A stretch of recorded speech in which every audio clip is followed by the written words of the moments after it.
भाईजान पंडा की, भाईजान पंडा की। बंधुगण, ए जनसमुद्र सूचाई दौची जे केन्द्रापड़ा आगामी 4 तारीख दिन एक ऐतिहासिक निष्पत्ति नवाक नाउची।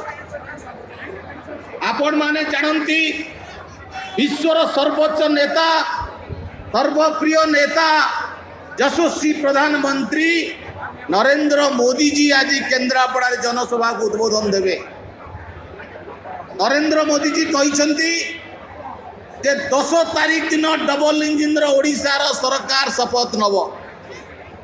आपण मान को गोटाए कथा मन पकईदेवा चाहे, केन्द्रापड़ा को जो माने दीर्घ दिन धरी अवहेलित कर रखिंट ए अंचल को एक श्रमिक चलाण श्रमिक भाव उपयोग करुचंती।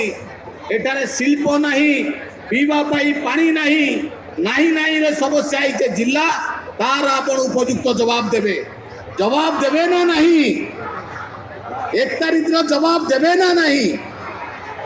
तेणु आपण मान को मोर विनम्र निवेदन, ये जो 1 तारीख निर्वाचन होउची